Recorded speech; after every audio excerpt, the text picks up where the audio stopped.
What's that? His throat's still down. So, yeah, he's not feeling well.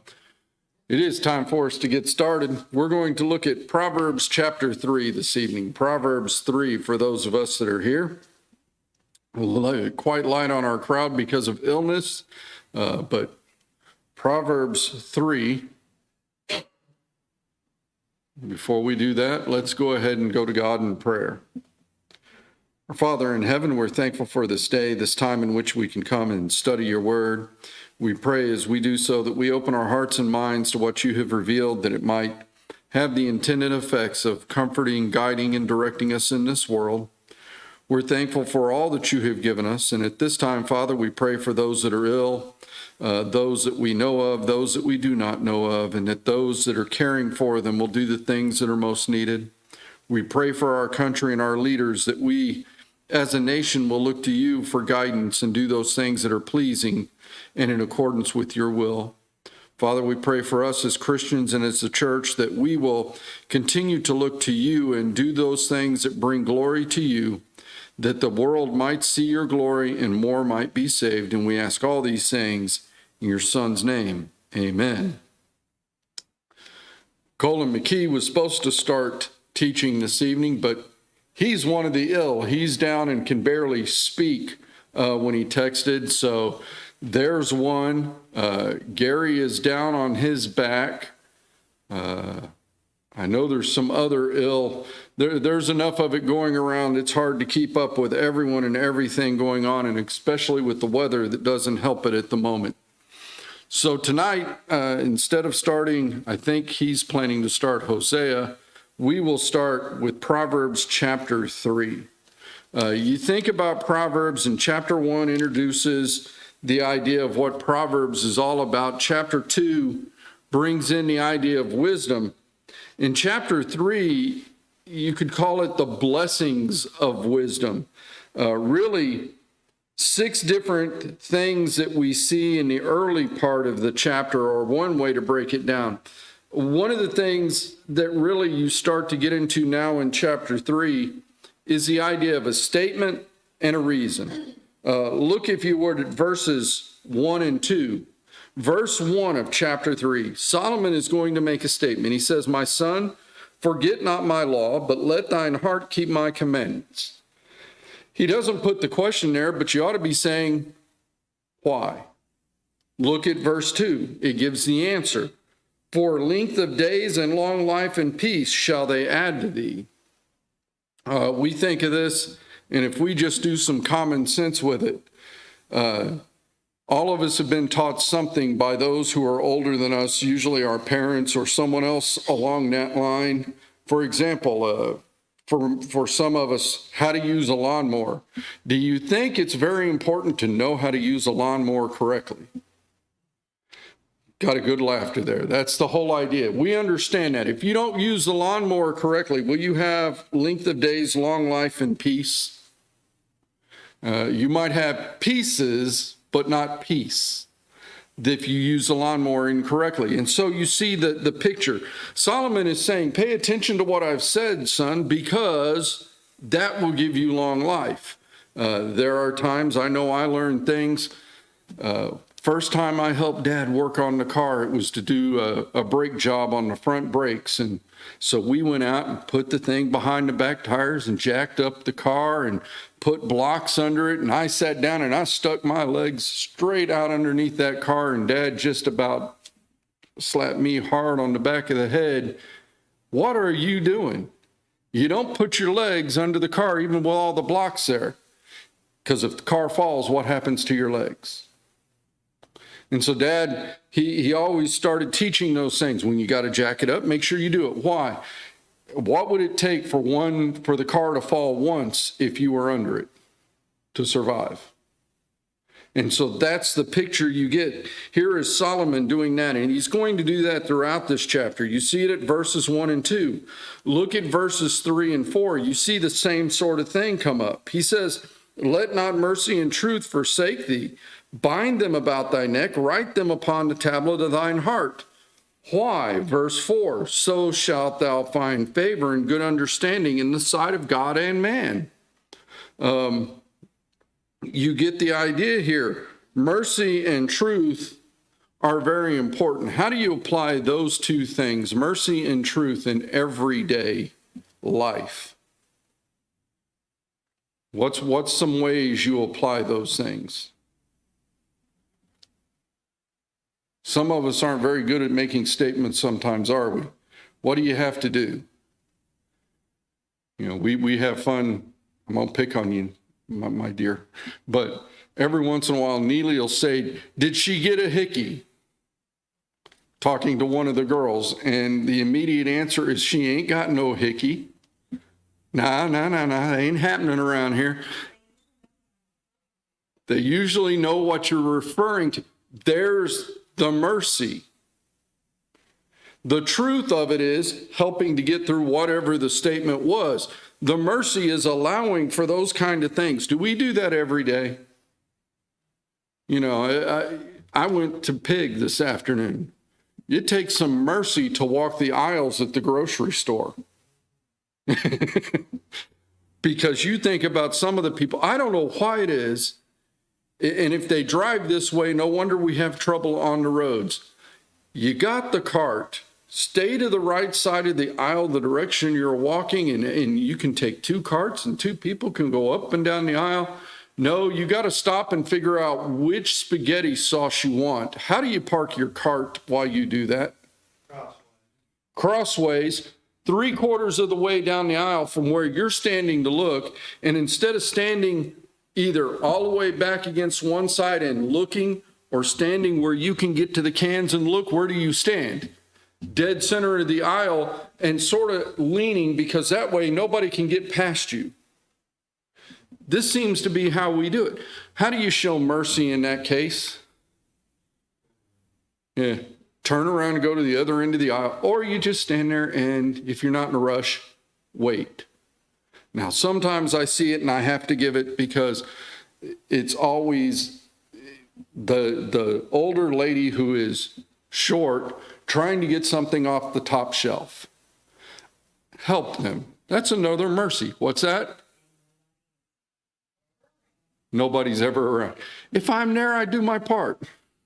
But you get the idea how you can do mercy and truth. What's important about truth? Why is that something we ought to have every day? Think about it. What gets us into most trouble?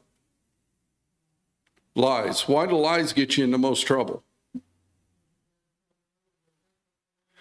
Well, I'm going to say, because you've forgotten you told the first one, and guess what you got to tell now when you forgot the first one? A bigger one to cover for it. And then you got to tell a what? A bigger one to cover for the one you forgot that you told about the first one that you totally forgot now that you ever said.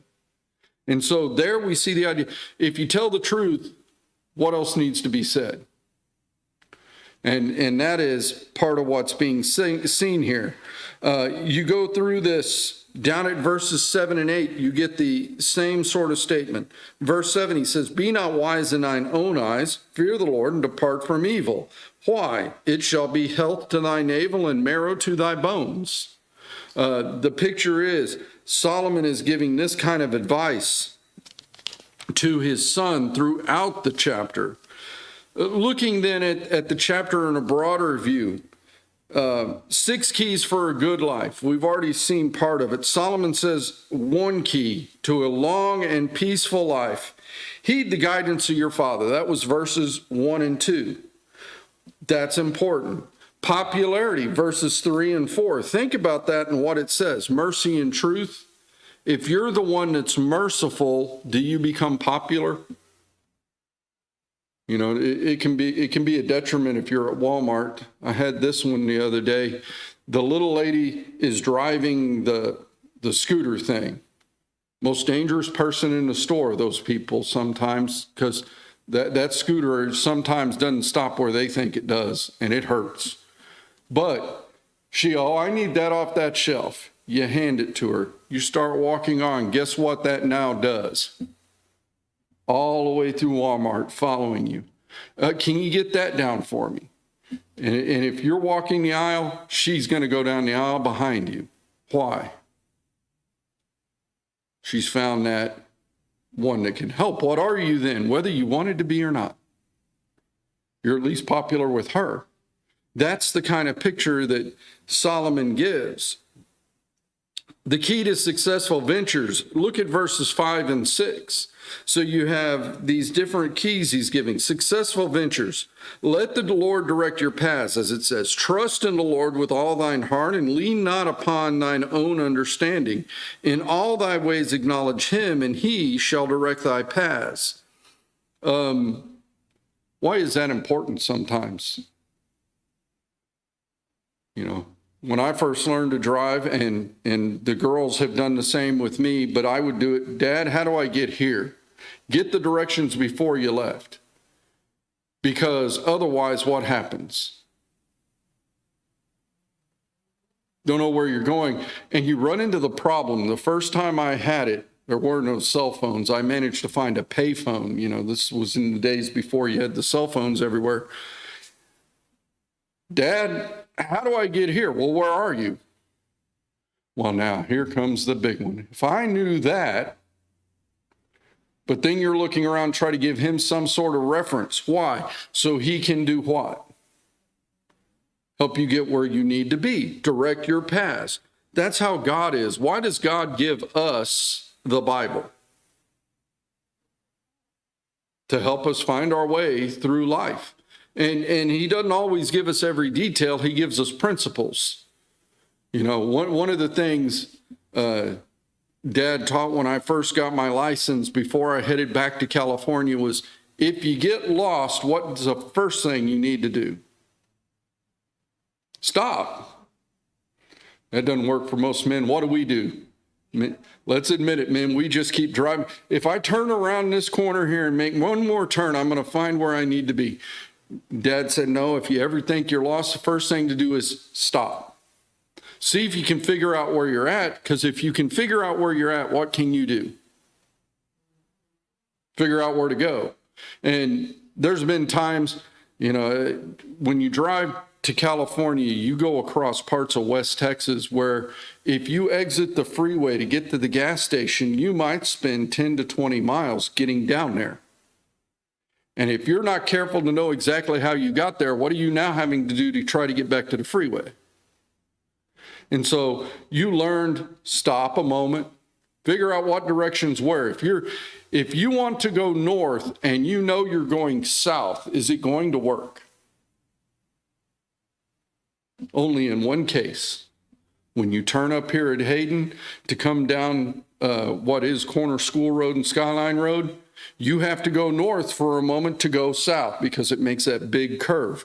Unless you know it's doing that, if you're going south and want to go north, or north and want to go south, whichever one, if you're heading the opposite direction, are you going the right way?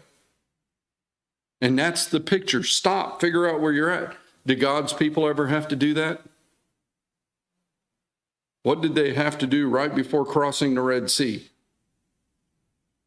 Stop, look, listen a moment. Once the seas parted, and you know, the worst part was, after the sea parted, what did God have to specifically do?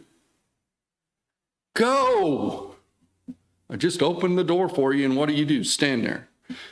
But there is a picture. Look for that knowledge. 7 and 8, the key to good health, as we looked at. Be not wise in thine own eyes, fear the Lord, depart from evil. It shall be health to thy navel and marrow to thy bones. If we think a little bit outside the Bible for a moment, why does mom make you eat your vegetables when you were younger? See, we could ask that question. I'm sure, you know, we could ask Judy. There was no problems getting Neely to eat the stuff she needed to eat, was there? Not if it was the right color. Still doesn't touch them tomatoes, by the way. So you see the picture, but we have to learn to eat the right thing, because otherwise, if you ask a 5-year-old what they want to eat, what's your answer going to be? You know, don't let him around Bill Cosby, because he'll give you the excuse to eat the chocolate cake. Some of the best food in the world. It's got eggs, milk, and butter in it. What more could you want? It's got everything you need. but we know we need to eat correctly. Well, what does God do even beyond just eating correctly? Do you need other things in your life? Why did God create, for example, a week where at least one day of the week was supposed to be a day of rest? Because there's the yawn. That's what we need sometimes, isn't it? Anybody here ever gone for longer than 6, 7, 8 days doing the same thing over and over? Jennifer, closeouts never hit where it's on a weekend and you've worked basically 2 5-day weeks plus a weekend in between. So that's what, 12 days in a row? What are you by the time you get to day 13? Yeah, it's time to take a break. God knew that and gave us those kinds of health. Look at verses 9 and 10. The key to prosperity. Honor the Lord with thy substance and with the first fruits of all thine increase. So shall thy barns be filled with plenty, and thy presses shall burst out with new wine. When we think about when this was written, what was God do under the old law anyway? When it came time for harvest, you went out and picked all the vegetables. What was God do? The first fruits, he was due a tithe, a tenth of it, and he was supposed to get it when? From the first. Why? You think about this. Why did God want the first lamb, the first fruits, why did God want that? Well, where'd you get it to start with? From God. That's all it is a way of admitting and returning a part. You're getting a lot more. And if you give to God what you're supposed to give, now does this mean, and there are some people that would take this as maybe the idea of a prosperity gospel. Does this mean if you take and you use that $10 on something for God, that God's going to return and give you $100? Because he says, honor the Lord with thy substance and with the first fruits of all thine increase, so shall thy barns be filled with plenty, and thy presses shall burst out with new wine. You're guaranteed to have material prosperity if you use your prosperity for God. That's not what it says. What are you given? The fact that you'll be what? Taken care of. In fact, some people, well, I had this much, I used it, and God gave me this much more. Well, if God gave you that much more, what are you supposed to do now? Use that much more for helping someone. Unfortunately, what do most people do? I had this much, I used some of it to help somebody, now I've got this much. I tell you what, I'll use a little bit less to help someone now. I don't know why it is. It always seems with us we go in reverse of what God's talking about here. But what did it mean to God? Well, it was a way of thanking him. That's what he gave under the law. And so we see it. When we go into the New Testament, to think about that for a moment, how do we apply this in the New Testament? What are we told in Matthew 6:33? Seek ye first the kingdom of God and his righteousness. Oh, do we put God and his kingdom first?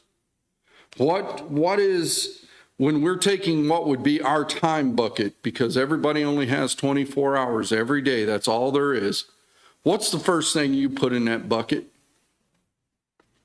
And that really becomes a question. You have a bucket that can hold 24 hours. What's the first things you put in the bucket? Most of us would say, well, I got to get some sleep. To me, that's the most important thing. And I put that big rock in. And I got to go to work. So there's that big rock. And I got to do this and take care of the chores at the house. And then we start pouring in pebbles. And then we start pouring in sand. And we finally get to the very end and we say, oh, I'll give God. And we can put a little bit of water in there, makes everything settle. That's what I'm going to give God. Whatever's left. We ought to do it the other way. Here's my bucket.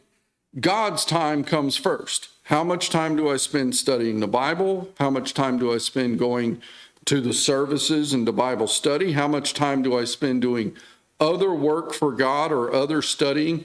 Those items ought to go into the bucket first, and then what else? Whatever comes next. But God ought to be first. That's the picture he gives. And so are we putting God first?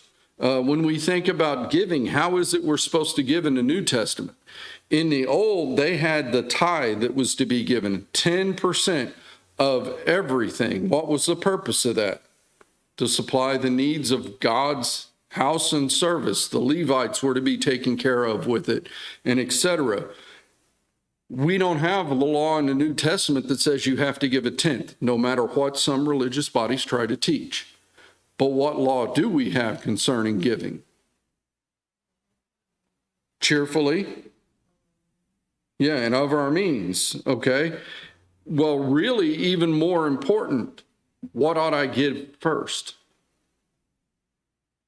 We always think of the money. Everybody thinks of the money when it comes to giving, and it's very important to do that to keep the church functioning. But what ought I to give first? Me, self, time, whatever it is I can do. When I give those things first, then the other stuff will follow along. And so that's what Solomon's pointing to here when he says this. Honor the Lord with your substance, what you have, what you can do, and then you'll have the other. Look at verses 11 and 12. Accepting the Lord's discipline. Solomon says, my son, despise not the chastening of the Lord, neither be weary of his correction. For whom the Lord loveth, he correcteth, even as a father the son in whom he delighteth. I dare say we could ask in here, were you ever corrected by your father or mother in any way? And almost all of us would say on more than one occasion, and for probably very good reason. Do we enjoy the correction always when it came? No. When I was young, Dad worked as a traveling mechanic. That meant he left either late Sunday night or early Sunday morning to go wherever it was, from halfway to Houston to almost El Paso and up to Dallas and all the way down to the bottom of Texas, wherever it was they were working. And when they got done on Friday, he'd get in and come home. And so he might get home Friday evening. It might be Saturday morning. The worst words I could hear on Monday was, you wait till your father gets home. Because I don't know why Mom never forgot. And I mean, I did it one time. I was out in the yard on Saturday, and the next thing I know, I'm flying. I had done something. I had forgotten it. Mom didn't. Dad heard. Dad corrected. And whatever it was, I never did it again, I can guarantee, because I only got that once. Do we enjoy that correction now sometimes? We think about it, and we don't always enjoy it. Jennifer, your dad never got mad when you were learning to drive, did he? You were the perfect driver the moment you got in the car, and never once did he have to say, you need to learn to brake a little bit or go a little slower or do this. Never had to do that, did he? Do you enjoy the fact that he did now? Because why? When you're out alone, sometimes do you hear that little voice in the head? Don't forget. And we need to be reminded of that once in a while. When do we usually have, and you think about this with the discipline in that way, when do we have an accident, whether it's in the car or anything else? When we're not paying attention. I worked in the radio shop for many years in the Marine Corps, and every morning, without fail, this is, how OSHA works too, but we had a little formation as we got into the radio shop. If you were married, you were told, take off your ring. If you had metallic glasses, you were told you couldn't go into the energized equipment area. Dog tags, everybody's got to wear your dog tags around your neck in the military, unless you work in the electronics shop. And then you do what? tie them to a belt loop and put them in your pocket because you don't want them falling into equipment. Every morning we did that. The one morning we didn't, guess what someone did? They found out that electricity still shocks you. And the only reason, they left their wedding ring on. They were going in to test something, and they laid that one finger down just right, and there was a short in the piece of equipment, and it zapped through the ring. Fortunately, it was low power. But all because one morning we didn't say on the way in, everyone take off your rings if they're metal. Take off your glasses if they're metal. Reminders. What does God try to do through the scriptures that ought to help us every day? And it's that kind of thing that we need to concentrate on. Do we think about what discipline really means? What about wisdom now? As you go further into the chapter, the value of wisdom. Look how Solomon praises it here in verses 13 through 18. 13 through 18, he says, "Happy is the man that findeth wisdom, and the man that getteth understanding. For the merchandise of it is better than the merchandise of silver, and the gain thereof than fine gold. She is more precious than rubies, and all the things thou canst desire are not to be compared unto her. Length of days is in her right hand, and in her left hand riches and honor. Her ways are ways of pleasantness, and all her paths are peace. She is a tree of life to them that lay hold upon her, and happy is everyone that retaineth her." Why would wisdom deserve this kind of praise? What is wisdom? Okay, the first step in anything is what we call knowledge. What is knowledge? Yeah, to know. It's quote, quote, self-explanatory. Knowledge, to know. What is wisdom? Yeah, how you use that knowledge. You can know a lot of things and still mess up if you don't have wisdom. I worked on a telephone system once. It had a 300-volt power supply back at the central office that went to the closet and the panel that broke down into a whole bunch of different telephone lines. I was going down to work on that panel that day. I went into the central office. I went in, I pulled out the card, I tagged it out with the appropriate tag, initialed with my name and all that information, which means the only two people in the world that should ever put that card back in the system would be me or my boss, well up the chain. Yet I got down to that building, I climbed up on that ladder, I put my hand against that panel, and the next thing you know, my arm is flying backwards and I'm feeling 300 volts laying out there. I go back up to the central office. Someone had gone in and clipped the tag, threw it on the floor, it's laying right there, and pushed the card back in. Did they have knowledge? They had to. They walked up, they had to cut the tag off to push the card. Did they have wisdom? Wisdom would have said, let me check why this is still hanging here for this card being pulled out. Knowledge is knowing, wisdom's applying it. By the way, what's the next phase after wisdom? What is prudence? Knowledge is knowing, wisdom's knowing how to use the knowledge. Prudence is having the wisdom to know when to use the knowledge. So you have all three pieces. Here is God's picture, and this really is wisdom at its full. When he says, happy is the man that findeth wisdom, and the man that getteth understanding. You ever had something when you were learning it that you knew it, but you didn't understand it? Anybody that's ever taken calculus would understand this. You've got the knowledge, you know what it's doing, you don't understand a thing. It takes forever to get some of the understanding. If you've ever known something, cooking is this way sometimes to start with.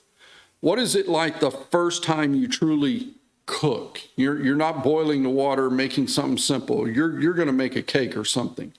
What do you do, ladies? Most of y'all do it more than we men do. You follow the recipe. And I mean, you're doing it to the letter, because otherwise it may not turn out. And you're trying to gain. Why do I need to put the baking soda in? And why does it tell me to sift the flour? Most of the time you don't know. Why do you sift the flour? You don't have to anymore because we've got better flour. There were reasons. I guess one of the better ones that I've always heard is talking about the ham that's put in the roasting pan.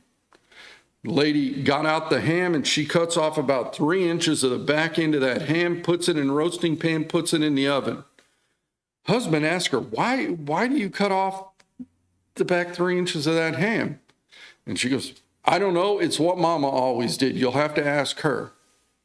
Mama gets there later and the man looks and goes, Mom, why always the back 3 inches? She goes, oh, the only reason I ever did it's because my pan was only this big.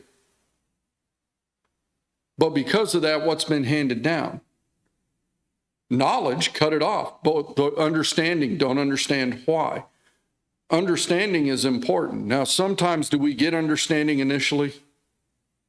You ever had one of those moments when somebody tells you do it this way? Why? Because I said to?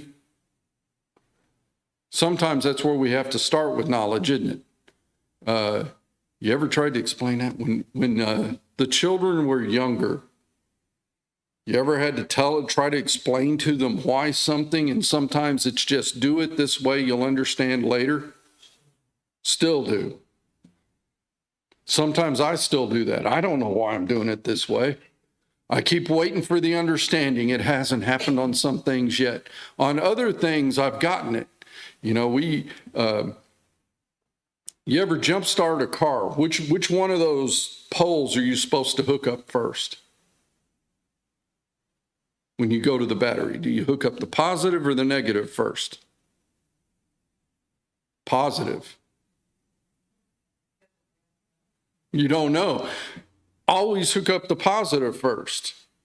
The reason why, if you hook up the negative from a better power source to the battery you're going to jumpstart, and you're holding the positive and you happen to touch somewhere else on that vehicle, it's all grounded and you've got it grounded together with good power. What have you just applied?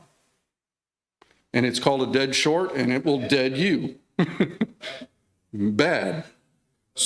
So the thing, when you go to do it, always hook up the positive, because then the power is applied. If you touch the negative to the negative ground, what's it going to do? Nothing. So there's a reason for it. Never understood that. You know, Dad goes, here's the jumper cables. Always hook up the positive first. Okay, hook up the positive. Never understood it. Then one day I'm in my electronics course learning how electricity works, and you start looking at the circuit, and all of a sudden it just pops in your head, and you go, so that's why we've been hooking up the positive first. Never understood it. That's what it means. But think about what happens when we get that understanding and why it can be so valuable. Look at verses 19 and 20. Yes, sir. I'm still trying to understand. There it is. Wait.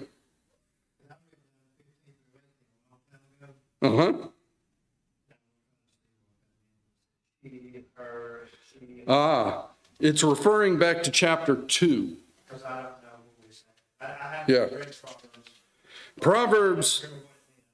Proverbs, if you go back into chapter 1 even. In chapter 1, when Solomon begins to introduce wisdom, he personifies wisdom and makes it a her. We often do that in our language. Think about how we treat our cars or ships. What is a ship always called? She. Is there any military ship in the world that you have ever been on that looks anything like a woman? No, they're about the ugliest things you can ever get on. And if a sailor ever has free times, he's making it uglier by slapping another coat of paint on it. But why do we call them she? Because then there's some personification to this thing that is going to save your life. When you're on the ship, do you want that ship to be nice, steady, no holes, able to float, good motor? Yeah, you want to take care of it. That's the idea that they give behind it, so that it takes care of you. And that's the picture that Solomon uses with wisdom back in chapter 1.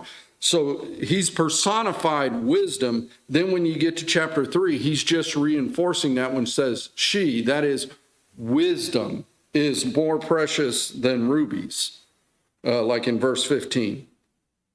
Length of days is in her right hand, not because it's some literal person, but because wisdom's been personified, and wisdom can give you those things like you learn. We could ask Hannah if she were here, do you stick a key in the light socket? No. Hannah learned that one Saturday morning. She stuck that key in. The sparks went everywhere. Fortunately, it didn't get her, but, you know, I happened to be at the place where there's a fire burning, and I get the call at the house that the sparks went everywhere and there was smoke. And I'm like, okay, the house sitting on fire. It's all right. But they never what from that day on again.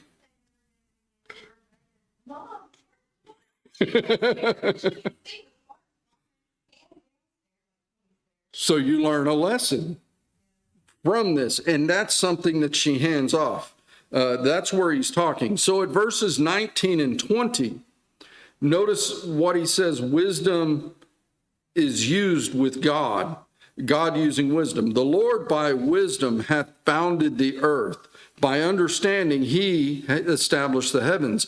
By his knowledge, the depths are broken up, and the clouds drop down the dew. Now, you think about this. Here is man with all of his knowledge is still learning about all different pieces that it talks about here.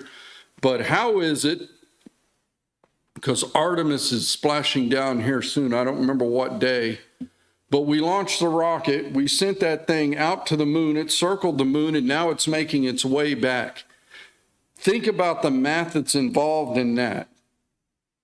Where did all that come from? Well, God one day said, let's put an earth right there. And then after he created the earth, he then created the sun, the moon, the stars, all the other planets, and everything else we know of. And we're now hurtling through space, and it's going around in circles, and then the moon's going around that. And by the time it's done, you don't want to think about the math, but what did God know the moment he created it? All that math that's involved in it, and even beyond anything we know, even to this point. By understanding, he established the heavens. How did he know exactly how far away to put planets and at what speed to make the planet be moving to stay in orbit around the sun? I mean, it took more than one try to get a rocket to go up and not come down. In general, there were three modes of rockets to start with. There was the rocket that just went boom. And we had a whole bunch of those on the launch pad, just went boom. There was the rocket that went up part way and then went boom. And then there was the rocket that went up and then came back down. Because it took a long time to figure out we got to get the rocket to do what? Go a certain speed in a certain direction. By the way, do you ever really go into orbit around the earth? What happens when something's orbiting the earth? It's actually falling right back to the earth. It just happens to be moving at such a speed forward that by the time it would get there, what's not there anymore? The earth. And so it just keeps going. And that's how all of that works. It's math. God understood it from the start because he created it all. And that's his point. You think about even today, where does most of what ends up being fresh water start? We don't think of it this way because we think the ocean is only salt water. Where is most of the fresh water in the earth coming up from? Bottom of the ocean floor comes up as heated water. What does that then do? pushes older water, because the water otherwise is weighing itself down, pushes that up so that it can get where? Up into the atmosphere, which falls as rain. God broke up the wells of the deep. The depths are broken up. The clouds drop down to dew. Who created what is the water cycle, as we call it? Water evaporates, goes up, eventually condenses enough that it falls down, goes down into the ground, or we drink it or whatever, and then it eventually ends up out in a river or the ocean and goes back up, comes down. Where'd all that come from? Who thought that up? God. And that's the point that Solomon's making as you look at it. And hopefully we can get through verses 21 and 22 at least before it's time to quit for the evening. My son, let not them depart from thine eyes. Keep sound wisdom and discretion.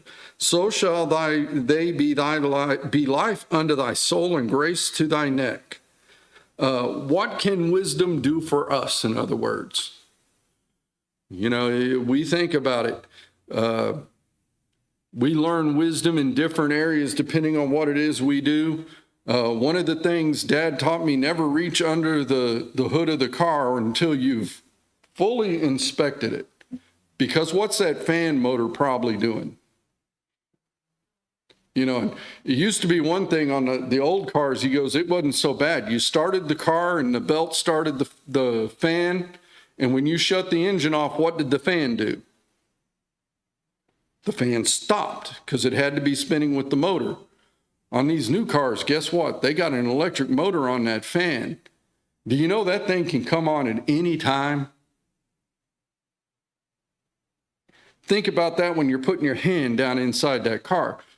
Always inspect before you what? You know, the other way he taught it, we lived in Texas. You don't go out to the wood pile and just reach down and start picking up boards. What do you do first? Yeah, we had two important rules. Always wear boots, some sort of heavy foot gear, and always wear good heavy gloves when you go to the wood pile. And you go out there and you kick the pile first. That usually gets most everything out of the way. And if you go to pick it up, you make sure you got good heavy gloves on so that if something is still there, you got some protection. Why do you keep them on the feet also? Because when you lift that wood up, where's that snake going to go? Whatever's closest. And so you had this picture. What can wisdom do for you? I knew a kid once, we were out in California. He went to the National Monument because he wanted to go rock climbing. He learned some wisdom the hard way. He didn't wear gloves. He didn't know how to check above him beforehand to know what was up there. And he got lucky. All he found was cactus. But he took that hand and went up to go rock climbing. And good thing we weren't very far up the rock yet, because he immediately leapt backwards because, I mean, his palm was filled. He laid right into the cactus. And you're going, now imagine if that had been a snake. Not a good thing to run into, and especially when we were in the monument, it took us 35 minutes to get from where you were rock climbing to the entrance of the monument, which was another 20 minutes to get to the closest town, which did not have a hospital. It was 15 more minutes to get to the base, which had the closest hospital. You add that up, you're over an hour. What happens to most snake bites if they're over an hour? Damage is already done, well done. So those kinds of things. What can wisdom do for us? And that's what Solomon's trying to point out. Any other thoughts on Proverbs chapter 3 this evening? We didn't get all the way through it, or other questions? If not, that's where we'll end for the evening.